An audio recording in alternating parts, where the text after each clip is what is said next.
देखो, सतयुग में जब सैकड़ों यज्ञ की जाती थी तो उन सैकड़ों यज्ञों का जो फल होता था वो सारा का सारा कलयुग में नाम जप से प्राप्त हो जाता है, नाम कीर्तन से प्राप्त। बड़ा प्रभाव महिमा में कलयुग का इस बात पे है कि नाम जप से बहुत जल्दी सिद्धि प्राप्त कराता है। ध्यायं कृते यजन यज्ञ स्त्रेतायाम द्वापरेर्चयन यदाप्नोति तदाप्नोति कलौ संकीर्त केशवम। सतयुग में भगवत प्राप्ति का प्रधान साधन ध्यान, त्रेता में विशेष विशेष यज्ञ, द्वापर में भगवान की पूजा पद्धति से भगवान की प्राप्ति, लेकिन कलयुग में केवल नाम जप नाम कीर्तन से भगवत प्राप्ति, समस्त पापों का शमन और भगवत प्राप्ति। ते सभाग्या मनुष्य सुकृतार्था नृप निश्चितम स्मरन्ति ये स्मारयन्ति हरिर्नाम कलौ युगे। बड़े सौभाग्यशाली वो जन हैं जिनको भगवान के नाम के स्मरण की वृत्ति आ गई, या भगवान का नाम जप करने की जो प्रेरणा देते हैं, जो स्मरण करते हैं, स्मरण कराते हैं। बड़े सौभाग्यशाली हैं जो भगवान नाम जप स्वयं करते हैं और दूसरों से नाम जप कराते हैं। कलिकाल कुशर्पस्य तीक्ष्ण दृष्टस्य माभयम गोविंद नाम दावेन दग्धो यास्यति भस्मसात्। इस कलिकाल रूपी दुष्ट सर्प ने सबको डस लिया है। इसकी पहचान की हमारे ऊपर कलयुग का विष चढ़ गया कि नहीं? व्यभिचार, झूठ बोलना, हिंसा मांस खाना, जुआ खेलना, छल कपट करना, चोरी, स्वर्ण चोरी, इधर उधर से किसी भी तरह छल कपट करके धन को एकत्रित करना, ये सब कलयुग के दोष हैं। मदिरापान करना, ये उसके सब दोष हैं। अगर इनमें से कोई भी झूठ कपट छल हिंसा चोरी व्यभिचार मांस खाना शराब पीना जुआ खेलना किसी भी तरह का जुआ, वो सब कलयुग का प्रभाव आ चुका है। तो हमें लगता है चाहे जितना सावधान हो, एक दोस्त तो आ ही जाता है झूठ बोलना, झूठ बोलना। अब एक आया तो उसकी ऑफिस तैयार हो आके बैठ जाएगा। तीखी दाढ़ वाले महान विष फेंकने वाले इस कलयुग रूपी सर्प ने सबको डसने की कोशिश की। अगर कोई इसके विष से बच सकता है तो वही जो गोविंद गोविंद कृष्ण कृष्ण राधा राधा राधा, शीघ्र ही संपूर्ण विष उतर जाएगा, समस्त दोष रहित हो जाएगा जो नाम जप करेगा। हरिनाम पराये च घोरे कलियुगे नराः ता एव कृत कृत्याश्च न कलिर्बाधते हितान्। जिसकी जिह्वा पे चलता रहता है राधा राधा राधा हरि हरि हरि कृष्ण कृष्ण कृष्ण, कलयुग कभी उसकी तरफ आंख उठा के भी नहीं देखता। कोई भी बाधा उसे सता नहीं सकती जिसकी जिह्वा पे ना। इसीलिए नाम पहारो दिवस रात दिन एक अंग रक्षक रखो नाम का, जो तुम्हें बचाता रहेगा। नहीं बहुत ही अभी मनमानी कर लो, आगे डिप्रेशन में आ जाओगे। जब बार बार क्रॉस चिंतन चलने लगते हैं तो बौद्धिक शक्ति कमजोर हो जाती है और मन फिर डूबने लगता है भय में, कल्पनात्मक भयों में।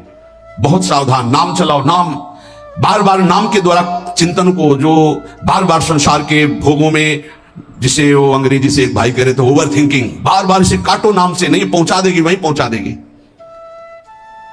कलयुग कोई भी बाधा नहीं डाल सकता जिसकी जिह्वा पे नाम चल रहा है। पकड़ो बात को, पकड़ो हरि आश्रय और नाम। ये अहर्निशम जगद्धातुर वासुदेवस्य कीर्तनम कुर्वन्ति तान नरव्याघ्र न कलिर्बाधते नरान। जो लोग सोने से लेकर जगने तक, जगने से लेकर सोने तक बार बार नाम जप करते रहते हैं, कोई भी दोष, कोई भी विनायक भूत प्रेत पिशाच यक्ष राक्षस कलयुग कोई भी उसे बाधा नहीं पहुंचा सकता। नाम जप चल रहा है। ते धन्यास्ते कृतार्थाश्च तैरेव सुकृतम कृतम तैराप्तम जन्मनः प्राप्यम ये कलौ कीर्तयन्ति माम। जन्म लेना धन्य हो जाएगा यदि नाम जप करना शुरू कर दिया। वो धन्य है, वो कृतार्थ है। उन्होंने सारे तीर्थ अवगाहन कर लिए, सारे पुण्य कर लिए, सारे दान कर लिए, जो अपने इस जन्म में नियम ले लिया कि अब नाम जप करूंगा। जीवन का पाने योग्य परम फल अपने आप तुम्हारी झोली में आ जाएगा। तुम्हें बस राधा राधा राधा राधा जपना है। भगवद आश्रय और नाम जप, इससे निश्चित परम कल्याण परम मंगल हो जाएगा। बस मन लगे न लगे राधा राधा राधा, मन की चक्कर में मत पड़ो। ये 2-4 बार नाम जप करेगा फिर भाग जाएगा। जबान से चलो, जबान से नाम जप करो। नाम जी ही जपी जा गए जोगी, राधा राधा राधा। हमें फल फूल नहीं, ये राधा राधा बोल रहे हैं, कोई विघ्न हमें परास्त नहीं कर पाएगा। हम ये नहीं कहते आएगा नहीं, परास्त नहीं कर पाएगा। और धीरे धीरे जब मन पकड़ लेगा नाम, बस परम लाभ प्राप्त हो जाएगा। जब हृदय से नाम चलता है तब वो भगवत साक्षात्कार की योग्यता आ जाती है। इसलिए भगवत आश्रित रहो, खूब नाम जप करो, हमारा एक भी क्षण नाम न छूटने पावे। यही सत्संग का, शास्त्रों का, संतों का, सबका एक ही मत है।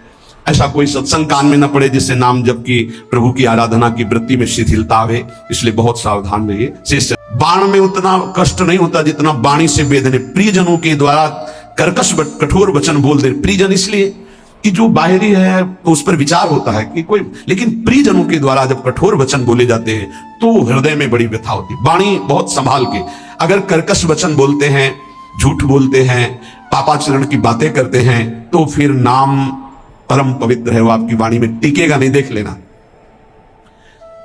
और कह रहे हैं यदि किसी महाभागवत को ऐसे कठोर शब्दों से बोल दिया जाए तो उसे वध के समान पाप लगता है। जैसे किसी की हत्या कर दे तो ऐसे वाणी से वध के समान पाप लगता है। कल एक उपासक आए थे, रो रहे थे, कह रहे थे कि हमें वैष्णव अपराध के द्वारा सब सर्वस्व नष्ट हो गया, बचा लीजिए। क्या हुआ? उनका पहले हमारी प्रबल श्रद्धा हुई तो सब कुछ छोड़ करके हम भजन में लगे, बहुत आनंद सुख प्रवाह सब होता था। फिर मन का कुसंग और कुसंग, कुछ बातें ऐसी हमें हमारे मन ने संकल्प कराई, हमारा चिंतन बिगड़ गया, उनके प्रति दोष वृत्ति हो गई, सब नष्ट हो गया। मैं पागल की तरह घूम रहा हूं, ना नाम चल रहा है, ना भजन चल रहा, चिल्ला चिल्ला कर रोने लगे। बद समान सो पातक लहिए। यदि किसी महाभागवत के प्रति आपका वाणी के द्वारा, शरीर के द्वारा, चिंतन के द्वारा आपका यदि गलत भाव, तो उसी चिंतन में तो भगवत चिंतन होना था, उसी वाणी से तो नाम जपना, सब खत्म हो जाएगा। बाहरी व्यवहार को आप नहीं जान सकते। कल चर्चा में आया था कि वास निरूपण, जाति निरूपण, ऐसे 6 प्रकार के अपराध भक्तों के जो होते हैं वो भजन नहीं करने देते, हृदय को कलुषित कर देते हैं। अपने में जब नीच भाव होगा तो दोष दर्शन कहीं होगा ही नहीं। सबको मान देने का भाव होगा तो मान प्राप्ति की चाह नहीं रहेगी, तो ऊंची स्थिति आने में देर नहीं लगेगी। सहन स्वभाव वृक्ष के जैसा होना चाहिए। पराई माताओं बहनों की तरफ दृष्टि भगवत भाव से, मातृ भाव से होनी चाहिए। तुम्हारी दृष्टि में लोहा और सोना बराबर होना चाहिए, उसका महत्व नहीं होना चाहिए। किसी का तृण भी चोरी करने का भाव न हो, और वस्तुओं की तो बात जाने दो। अपने हृदय में सदैव व्यवहार रखें। आत्मना प्रतिकूलानी परेशान न समाचार, जो तुम्हें अच्छा नहीं लगता वो दूसरे के साथ बर्ताव ना करे, तो तुम्हारे हृदय में जो नाम है वो अपना प्रभाव दिखाएगा। कई बार वर्णन किया गया है कि नाम ऐसे जपने का फल है गुरुमुख से प्राप्त होना। श्री नानक देव जी कह रहे, मन रे राम भगति चितु लाइए, गुरुमुख हुए नाम जपू हृदय, सहज से ती धरि जाइए। मन रे राम भगति चितु लाइए। है मन जो सब में रमा है, कण कण में रमा है, उसमें अपने चित्त को जोड़िए और गुरुमुख होइए। गुरु की शरण में जाकर उनसे नाम लीजिए और इतना नाम जप कीजिए कि हृदय से नाम चलने लगे।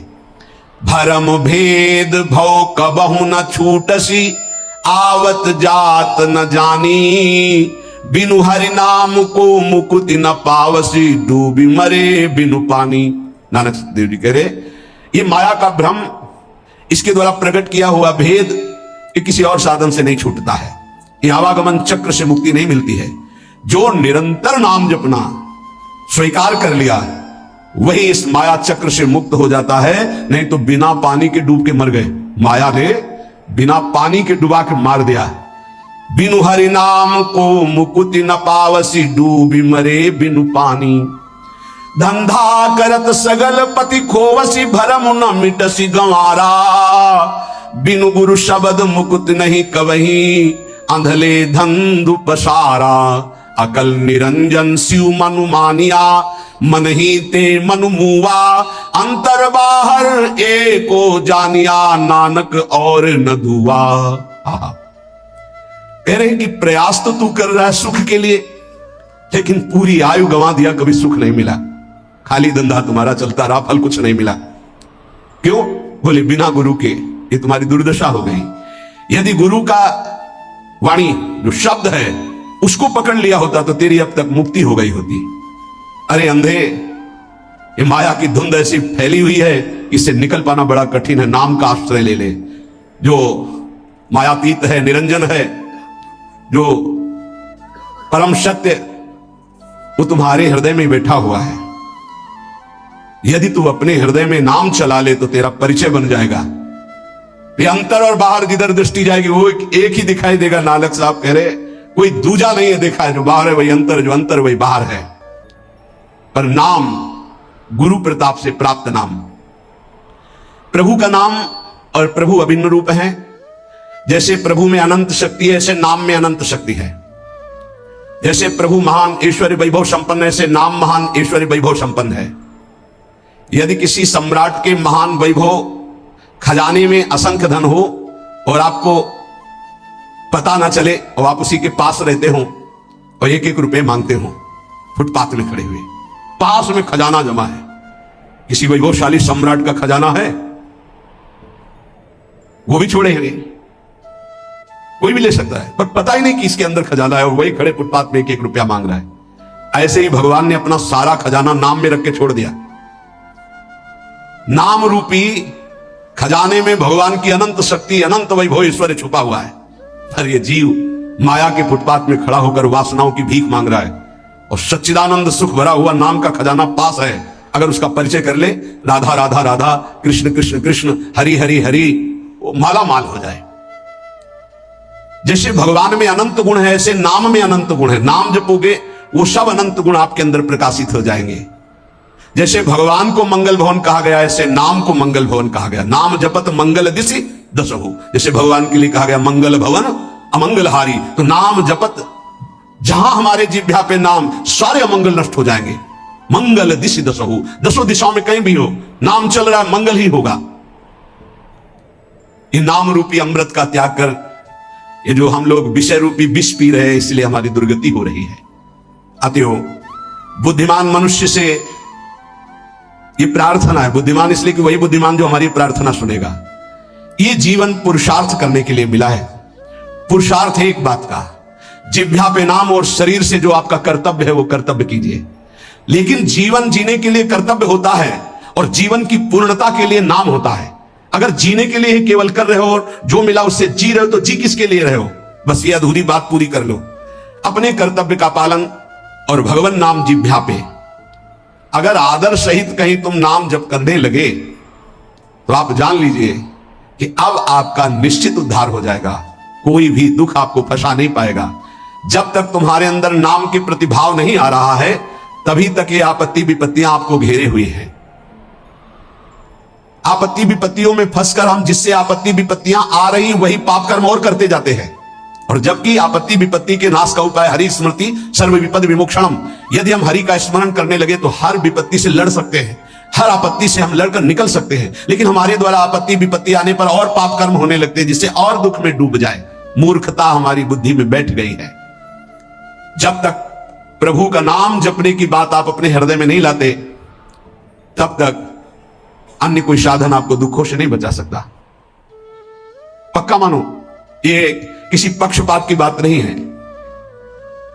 कलेर दोष निधे राजन नस्त हेको महान गुण कीर्तना देव कृष्णस्य मुक्त बंधा परम ब्रजेत। बड़ा विचित्र खेल है। सबको शास्त्रों का सम्यक स्वाध्याय करना चाहिए, तभी पता चलता है कि हम जो सुन रहे हैं वो सही सुन रहे हैं या गलत सुन रहे हैं। आजकल बहुत गलत भी सुनाया जाता है। हमें लगता है कि थोड़ा श्रवण इंद्रिय को बचाया जाए। कलिर दोष निधे राजन, कलयुग का यह दोष है अपने को भगवान और भगवान को ना मानना। क्यों? दुर्गति इसी से तो होगी। भगवान को जिसने भगवान माना और तन्मय हो गए तो स्वयं भगवत स्वरूप हो गए, ये हम बात मानते। तस्मित जने भेदा भावात, भगवान में तन्मय हो गए तो भगवान के स्वरूप हो गए। भगवान से अलग, आप लोगों को शायद इस बात का पता ना हो, जब गंगा जी की बाढ़ आती है तो विशाल धारा हो जाती है, और जब घटती है तो 2-3 भाग हो जाते हैं। तो प्रधान धारा से जो भाग अलग हो गया उसका विज्ञजन, शास्त्र ज्ञानी जन आचमन भी नहीं करते। स्पर्श, उसको जानते हो क्या कहते हैं? गंगौघ, गंगा का पाप। उसको उसमें कभी अवगान नहीं करते जो शास्त्र के ज्ञानी, गांव के नहीं जानते बेचारे। गंगौघ उसे कहते हैं। ऐसे ही जो धारा से अलग हुआ वो गंगौघ जल, ऐसे ही जो भगवान से अलग हुआ वो पाप के सिवा और कोई शिक्षा नहीं दे सकता। कौन ऐसा आज तक ज्ञानी प्रकट हुआ भूमंडल पर जिसने भगवान की सत्ता को न माना? 2 प्रकार से भगवान का भजन होता है, एक निराकार, एक साकार। सगुण साकार, निर्गुण निराकार। मानते हैं वही निरंजन मायातीत है, वही त्रिगुण माया को रचता है और वही योग माया के द्वारा प्रकृति को अधीन करके अपने रूप को प्रकाशित करता है। बहुत कुछ लोग बहुत बात चापल्यता कि फिर तुम नारायण को मानते हो, हरि को मानते हो, मान लो ब्रह्मा के पिता भगवान विष्णु, तो विष्णु के पिता कौन है बताओ? विष्णु के पिता कौन? मूल का कोई मूल होता है क्या? श्री कृष्ण चंद्र जो गीता में कह ऊर्ध्व मूलो मधा शाखा, समझ में नहीं आ रहा? मूल का कोई मूल होता है? मूल का तो सबका मूल वो खुद है। शंकर जी के ब्याह में वेद ही ब्राह्मण रूप धारण करके स्वस्थ वाचन हरि ओम, फिर शाखोच्चार बोला जाता है अंबा पार्वती जी के साथ। आपका नाम, पार्षद खड़े थे, देवादिदेव महादेव, बाप का नाम शाखोच्चार में बोला जाता है। महादेव जी ने इशारा किया चतुर्मुख ब्रह्मा जी बच्चे, बोलो पितामह है ना। ब्रह्मा जी, बाबा का नाम, बोले हरि को बोलो, बोले हरि, पर बाबा का नाम, बोले शिव, बोले तो पहले बेटे का नाम बोला था, तो बेटे भी हमें, बाप भी हमें, पर बाबा भी हमें है। कैसे चलोगे इनको? अरे यही है, सबके मूल है। बहुत बचने की जरूरत है, बहुत बचने की। बड़ा संस्कार पड़ता है। कुसंग से बचिए। ये जैसे सत्संग का प्रभाव होता है, ऐसे कुसंग का प्रभाव होता है। ए भाई, हर कण में भगवान है। आप जब भगवत भावना करते हो तो आप जहां से भावना करते हो वहीं से भगवान आपको अनुभव करा देंगे। आज आप पत्नी की भावना करते हो तो मेरे प्राणनाथ पत्नी के रूप में है। जब वो अंदर से चले जाएंगे तो आप पत्नी के शरीर को 24 घंटे नहीं रख सकते अपने पास, क्योंकि मेरे प्राणनाथ अंतर ध्यान हो गए। वही है, कण कण में है।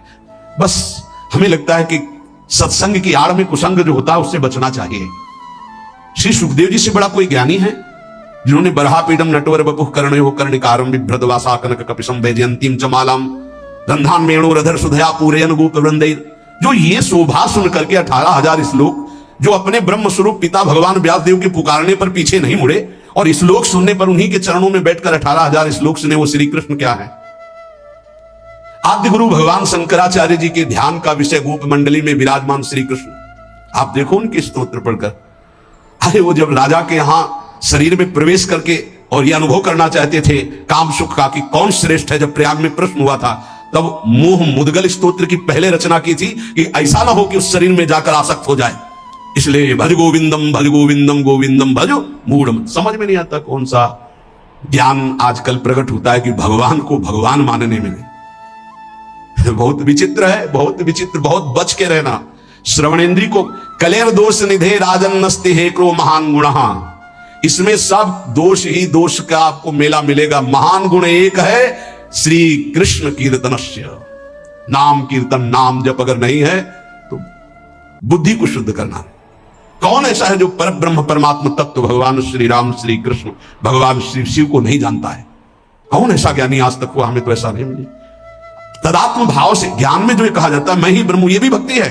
स्वरूपानुसंधान, तदात्म भाव, एक ही भाव, प्रभु में तन्मय भाव होकर के एक ही भाव से वो परम पद को प्राप्त होते। कोई निषेध नहीं है, सिद्धांत है। बूंद कभी समुद्र नहीं बन सकती, पर समुद्र में गिर जाए तो समुद्र हो जाएगी, पक्का। आज तक कोई महात्मा सूर्य बन के दूसरा चमका हो तो हमें बताना। एक प्रकृति की रचना के नियम का कोई परिवर्तन नहीं कर सकता। तरंग लय हो गई समुद्र में, वो समुद्र ही है, इसमें कोई संशय नहीं। पर तरंग समुद्र की रचना कर दे, ऐसी आज तक कहीं कोई बात नहीं सुनी गई। हम ब्रह्माकार वृत्ति करके ब्रह्म स्वरूप में लीन हो गए, ये सत्य बात है। लेकिन जिस प्रकृति की रचना को तुम देख रहे हो उसी ब्रह्म का ये ऐश्वर्य है। भला इसका कोई परिवर्तन करके दिखा दे। बहुत बहुत चाहे जितना तपस्वी ज्ञानी ध्यानी, विश्वामित्र जी ने थोड़ा प्रयास किया कि नए स्वर्ग की रचना करके त्रिशंकु को भेजूंगा, वहां से धक्का लगा दिया। आज तक ऐसे हिलगा हुआ है त्रिशंकु, ना नीचे उतार पाए ना ऊपर भेज पाए। नई सृष्टि की रचना कर, लेकिन कौन कर सकता है? भगवान के सामने किसी की नहीं। उनकी इस प्रकृति का कौन परिवर्तन कर? ऐसे ऐसे महात्मा हुए, समुद्र को अंजुली में पी गए, लेकिन परिवर्तन कर सकते हैं?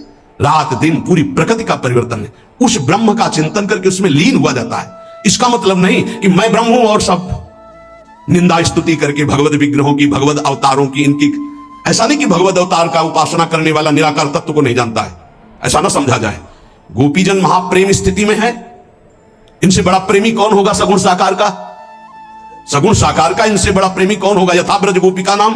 और क्या बोल रहे हैं? न खलु गोपिका नंदनो भवा नखिल देहिना मंत्रात्म दृक् आप केवल यशोदानंदन नहीं है, मैं जानती हूं आप सबके हृदय में विराजमान आत्म तत्व है। क्या आत्म तत्व किस रूप में? निराकार। आप सबके हृदयों में विराज। कौन सा ऐसा भक्त है जिसको यह ज्ञान ना हो जाता हो? इसलिए सर्वेशाम भगवान नाम नाम समानो महिमा पिचेत तथापि स्वाप्रियाणाम तो स्वार्थ सिद्धि सुखम भवेत। बहुत ध्यान से सुनना। विभिन्न रुचि लोकानाम क्रमात् सर्वेषु नामसु प्रीता संभवित तानि सर्वाणि शिव प्रियाणि ही। यद्यपि हमारे प्रभु के नाम सब महान महिमामय हैं, किसी भी नाम की कोई भी नाम जापक अन्य नामों की निंदा न करे, नहीं तो जो नाम जप करता है उसका प्रभाव नहीं पड़ पाएगा। सिद्धांत को समझिए। जो नाम तुम्हें गुरुदेव ने दिया है विशेष प्रिय हो जाना चाहिए, रुचिकर हो जाना चाहिए, उसी का जप और कीर्तन किया जाए। भगवान नाम सब कुछ इसमें भरा हुआ है। समस्त अभीष्ट मनोरथों की सिद्धि नाम जप से प्राप्त हो जाएगी। तो एक ही नाम रखा जाता है, बहुत नाम क्यों रखे गए? बोले विभिन्न रुचियों के कारण, विभिन्न भावों के कारण भगवान अवतार विभिन्न लेते हैं और उनके नाम भी भिन्न भिन्न होते हैं, लेकिन फल सबका भगवत प्राप्ति ही है। इसलिए जो गुरु नाम दे उसमें प्रियता करो, उसमें रुचि करो, उसको निरंतर जपो।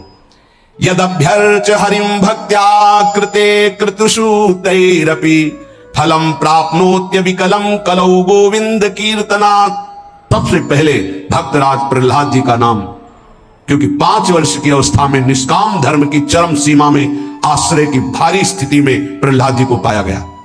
ध्रुव जी भी मां भागवत है, पर पहला नाम नहीं लिया गया क्योंकि उन्होंने अटल पदवी की आकांक्षा की।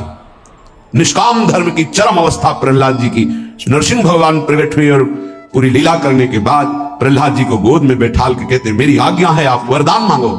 हाँ प्रभु, आपकी आज्ञा का पालन करने के लिए वरदान मांगता हूं कि मेरे हृदय में कुछ मांग ही न रह जाए। ये क्या वरदान?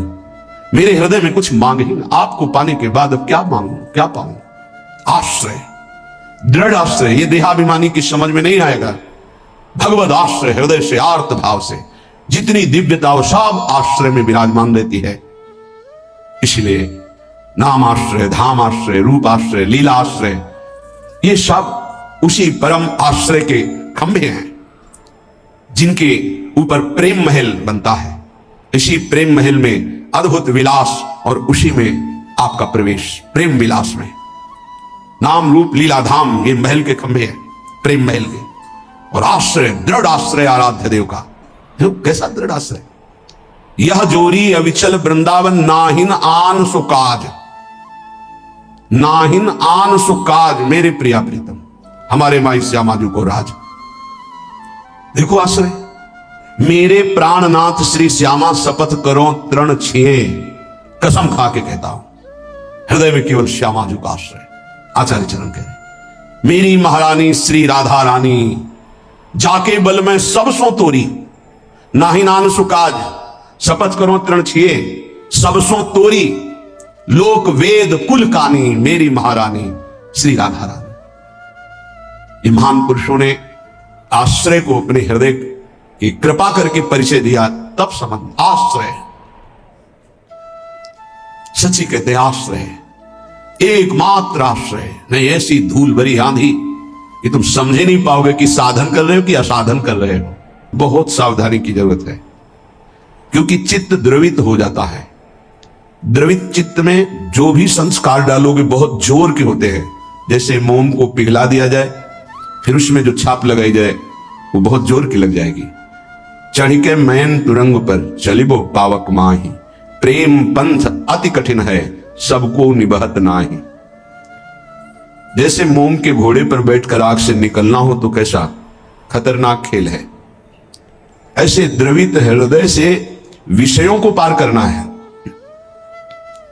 कोई भी आकर्षण, कोई भी व्यक्ति वस्तु स्थान अपना अधिकार बना सकता है हृदय में, क्योंकि द्रवित हृदय, एक बार छाप लग गई तो द्रवित हृदय की छाप को मिटाना बहुत कठिन होता है।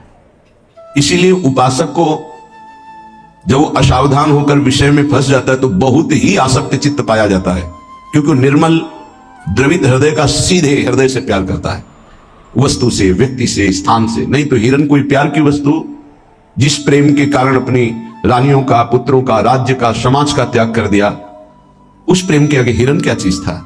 पर द्रवित हृदय, छाप लग गई, अगला जन्म हिरण का हुआ। द्रवित हृदय उपासक का होने लगता है। मलिन हृदय की छाप तो मिटाई जा सकती है, ये सूक्ष्म विषय है। विषयों में खेल रहा है, कोई भगवान से मतलब नहीं, तो जब जगेगा तो उसका हृदय साफ किया जा सकता है। जब ज्ञान होगा, उसको सत्संग मिलेगा तो सुधार बड़ी तीव्रता से हो जाएगा, यदि कुसंग ना हो तो। लेकिन यदि उपासक का हृदय आसक्त हो जाए तो बहुत ही उसमें विचित्रता पाई जाती है। जैसे द्रवित हृदय किसी रूप में फंस जाए, शरीर में फंस जाए, वस्तु में फंस जाए, उसकी एक विलक्षणता होगी उपासक की। जैसे वो प्रभु की तरफ चला था वैसे ही विषयों में अनन्य होकर के चलने लगेगा। द्रवित हृदय बिल्वमंगल जी चिंतामणि में अत्यंत आसक्त, हटे, प्रभु में मन को लगाने की चेष्टा की, लगा, फिर वैसी एक नववधु को, फिर वैसी नवीन आसक्ति, अर्थात वो अभी हृदय से छाप मिटी नहीं थी। इसीलिए उन महापुरुष ने अपनी दोनों आंखों को ही विदा कर दिया, मेरे नाथ से तू फिर मुझे विमुख किया, अब संसार को देखूंगा ही नहीं। दोनों आंखें खोल ली। द्रवित हृदय अत्यंत आसक्ति, ये विषयी पुरुष नहीं कर सकते ऐसी आसक्ति, वो विषय में भी ऐसी आसक्ति नहीं कर सकते जैसी उपासक आसक्ति करेगा। इसलिए बहुत सावधान, उपासना के मार्ग में अपने आराध्य देव की जगह किसी को नहीं देनी चाहिए। उनकी जगह कोई है ही नहीं, समान ही नहीं, तो बढ़कर क्या है। पर सही मानिए हम अपने आराध्य देव से बढ़कर किसी को स्थान दे देते हैं, वो चाहे कोई शरीर हो, वस्तु हो, स्थान हो, कुछ भी हो। इसका परिचय है कि अपने आराध्य देव के स्मरण का महत्व नहीं रहा, स्मरण छूट रहा है, स्मरण छूट गया और तुम राजी हो, तद स्मरणेन परम व्याकुलतेत, इसका मतलब तुमने अपने आराध्य देव से बढ़कर कुछ मान लिया। बड़ी मलिन बुद्धि है, बड़ा मलिन मन है। इष्ट कृपा, गुरुदेव कृपा अवसर आता है मुक्त होने का, इंद्रियों को संयम में कर कर प्रेम समुद्र में डूबने का, पर धिक्कार है ऐसे मन को, ऐसी बुद्धि को जो पुनः मलिन भोगों में फंसा देती है, मलिन संसार के राग में फंसा देती है। विचार करो, कोई भी उपासक जब ग्रह त्याग करता है वास्तविक भगवत लक्ष्य करके, तो कितनी सामर्थ्य उसके हृदय में भगवान देते हैं कि माता के चरणों का राग, पिता के दुलार का राग, परिवार के राग को स्वाहा करके, शरीर के राग को पता नहीं भोजन मिलेगा कि नहीं, व्यवस्था होगी कि नहीं, कोई पीटेगा, अपमान करेगा तो सह लेंगे, हर कष्ट सह लेंगे, पर प्रभु को प्राप्त करेंगे। हृदय का लक्ष्य ये होता है हर उपासक के, जो ग्रह त्यागी होता है, जो वैराग्यवान होता है, जो भगवत मार्ग का निश्चय करने वाला होता है, इतना सुंदर दृढ़ संकल्प करने वाला, फिर किस वस्तु व्यक्ति स्थान का महत्व रखता है? किसी का नहीं। तो फिर क्यों आसक्त हो जाता है? बड़ी लंबी लंबी यात्रा करके भगवत मार्ग की, फिर किसी क्षुद्र विषय में विश्राम मानने लगता है, मनोरंजन करने लगता है। जहां दिन प्रतिदिन वैराग्य बढ़कर के उपरति की स्थिति में आना चाहिए, वहां वैराग्य घटकर राग की स्थिति में आ गया। किसी वस्तु, व्यक्ति, स्थान की प्रियता ने अधिकार कर लिया हृदय में, यह भारी विडंबना, माया का प्रबल आकर्षण। बड़े कृपा पात्र हैं, उनके चरणों की वंदना करता हूं जो उपासक अपने आराध्य देव की जगह किसी को नहीं देते, अपने आराध्य देव के समान किसी को नहीं समझते, अपने आराध्य देव के लिए सर्वस्व त्रिभुवन के पद भोगों का त्याग कर देते हैं। सतरति सतरति सा लोकान तारयति, वो तर जाते हैं, वो लोगों को तार देते हैं। ऐसे महापुरुष बिरले होते हैं। भगवत कृपा से जो मार्ग मिला है वही मार्ग है। मम भक्ति युक्तो भुवनम पुनातु, मेरी भक्ति से युक्त हृदय वाला संपूर्ण लोगों को पावन करने की सामर्थ्य रखता है। चूक अपने लोगों से अब यह नहीं होनी चाहिए कि आराध्य देव की जगह किसी को दे दें। इसे बैठा लीजिए हृदय में, हृदय इतना ताला लगा के रखिए सुरक्षित कि हृदय में आराध्य देव की जगह कोई ले ना पावे। विश्वास कीजिए, बहुत प्रचंड भगवान की माया है, उन्हीं की है, इसलिए वो इतनी समर्थ है कि उनके स्थान में किसी को भी बैठा सकती है। बहुत से नीच नीच वृत्ति को, बहुत से नीच नीच वृत्ति को, विश्वास कीजिए इस बात पर। अगर भगवान का आश्रय है तो साधु समागम मिलेगा, और आपकी चूक का तत्काल सुधार होगा, तत्काल सुधार होगा। पर यदि अहंकार युक्त साधन रहा है तो लंबे समय तक तुम्हें झेलना पड़ेगा। जब तक अहंकार गलित होकर आर्त भाव से पुकारोगे नहीं कि नाथ मुझे बचा लो, तब तक ये माया पछाड़ती रहेगी। ये हम पढ़ी लिखी बात नहीं कह रहे, ये संतों के हृदय की बात कह रहे हैं, ये साधकों के हृदय की बात कह रहे हैं, जो हृदय में चिंतन हुआ उसकी बात कर रहे हैं। अगर हृदय को तन्मय किया जाए तो पूरे विश्व ब्रह्मांड में जितने हृदय, सब हृदय की बात हृदय में आ जाएगी। जैसे ध्रुव जी ने अपनी प्राणवायु बंद की तदात्म भाव से, तो संपूर्ण विश्व की चराचर जीवों की वायु अवरुद्ध हो गई, क्योंकि परमात्मा हृदय में विराजमान है, जो उसको जागृत कर लेता है तदात्म भाव से, जो पूरे विश्व को अनुभव करा सकता है। इसलिए मम भक्ति तो भुवनम पुनातु। उपासक आश्रय से भगवत प्राप्ति होती है। इतना दृढ़ आश्रय, अन्य अवलंबन न हो, अन्य आश्रय न हो। जब तक शरीर का आश्रय रहता है तो देहाभिमान स्फुरित होता है, देहाभिमान सोचता है कि अगर हम भगवान का आश्रय लिए तो हमारा साधन छूट जाएगा, क्योंकि साधन से देहाभिमान की पुष्टता होती है। मैं करता हूं, अहंकार विमूढ़ात्मा करता हमिति मन्यते। और जब हम आश्रय पर चित्तवृत्ति देते हैं, निरंतर उनका चिंतन, निरंतर सेवन, निरंतर गायन, निरंतर आश्रय, तो अभिमान गलित होता है। यह आंतरिक युक्ति है। अभिमान न रहे तो किसी विकार की ताकत नहीं कि हृदय में प्रवेश कर जाए। भ्रम तभी माया पैदा करती है जब अभिमान होता है। गरुण महाज्ञानी गुण राशि, महान ज्ञानी भगवान के वाहन, जिनके पंखों से सामवेद की ध्वनि निरंतर होती रहती है, उनको भ्रम हो जाना बड़े आश्चर्य की बात है। भगवान के नित्य सेवक, नित्य दास जब हरि विराजमान होते हैं तो उनके पंखों से सामवेद की स्तुति होती रहती है, परम पवित्र। उनके हृदय में भ्रम हो जाना, ये श्री भगवान है, जिनको एक निशाचर नागपाश में बांध देता और मैं मुक्त करता हूं, उस समस्त जगत को मुक्त करने वाले प्रभु है। नहीं, कैसे प्रभु हो सकते हैं? इनकी तो दशा में देख रहा हूं, नागपाश में कैसे पीड़ित हो रहे हैं। भ्रम हो गया। क्यों भ्रम हुआ? परम ज्ञानी भगवान शंकर उमा जी से कहते हैं, कीन होश कबहू अभिमाना, सुख होवन चाह कृपा निधाना। मैंने भगवान की कृपा से जान लिया कि गरुण जैसे महापुरुष को जो भ्रम हो गया, व्याकुलता हो रही है, इनका चिंतन बदल गया, इसका मतलब इन्होंने कहीं अभिमान किया, उसी को खोना चाहते हैं प्रभु, इसीलिए इनको भ्रम हो गया। नहीं तो महान परम बंदनी भगवान के पार्षद है, इनको भ्रम कैसे हो सकता है?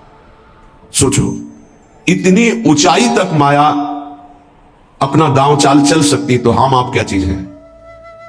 दैन्य, दैन्य होकर के, भगवत आश्रित होकर के, फिर जो नाम जप करना, वाणी गायन करना, परिक्रमा लगाना और जो साधन है, ये कृपा से देखा जाता है।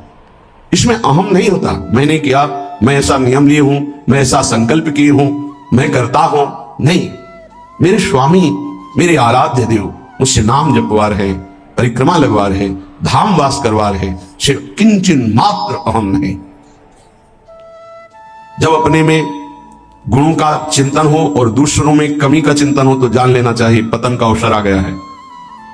तो आपको ठोकर लगेगी, गिरना पड़ेगा आपको। सावधान हो जाओ, पुकारो प्रभु से, प्रभु बचा लो, अहंकार आ गया।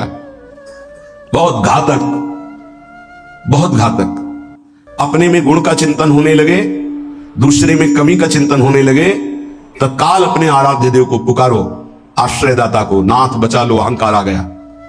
ये अहंकार का परिचय है। लेकिन हम इतने मंद बुद्धि के हैं कि हम निंदा भी कर ले तो प्रभु से पुकारते रहे, बचा लो। इसका कारण प्रभु का आश्रय नहीं है। जो हम आश्रय आश्रय चिल्लाते हैं उसको समझिए, प्रभु का आश्रय नहीं है, गुणों का आश्रय है। और जितने भी गुण हैं वो मायाकृत है।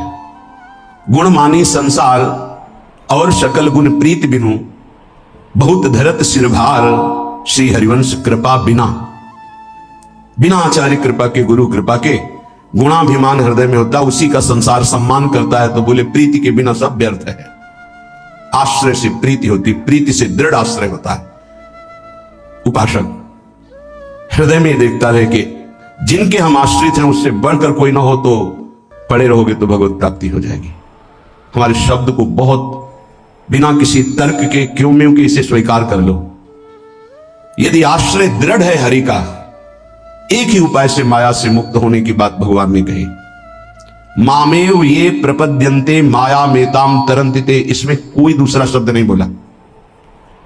ऊपर के श्लोक की पंक्ति में बताया अपनी माया की महिमा कितनी दुरत्य है, दुरंत है, प्रचंड है। दैवी हेषा गुणमयी मम माया दुरत्या। और उसके नीचे की पंक्ति में बताया उपाय उससे मुक्त होने का, मामेव ये प्रपद्यन्ते, बस माया में ताम तरन्तिते, मेरे आश्रित। अभी आश्रय कैसे दृढ़ होता है तो उपाय बताया जाता है। आप ऐसे रहो, आप ऐसे चलो, आप नाम जप करो, आप वाणी जी गायन करो, आप ऐसे सेवा करो, इससे आपका आश्रय दृढ़ होगा। भगवत प्राप्ति आश्रय से होती है। विश्वास कीजिए, आश्रय से। यह गुण साधनते नहीं हुई, सर्वेषु साधन वरेषु चिरम निराशा। खास बात, आशा आश्रय दाता से है। आशा से दास्यम वृषभानुजायास। हमारी आशा स्वामिनी जी से है, हमारा बल साधन नहीं। मेरे बल से वृंदावन रानी, आश्रय दाता हमारा बल है। फिर हम साधन भजन क्यों करें? क्यों करना और करना, ना करना और करना, यह तुम्हारा विषय ही नहीं। तुम तो आश्रित हो। अब जोई कहां है, करें हम सोई, आयुष लिए चले निज दासी, ये आश्रित है। उपासक समझे, आश्रय के समान कोई भी साधन नहीं है, इससे श्रेष्ठ कोई भी साधन नहीं। आश्रय, भगवान एकमात्र आश्रय को देखते। आश्रय, अगर अंदर से भगवत आश्रय है तो माया विशेष विशेष प्रकार की चालें चले तो परम खिलाड़ी नटनागर प्रभु उसके हृदय में बैठकर बचाव पक्ष की युक्तियां देकर बचा लेते हैं।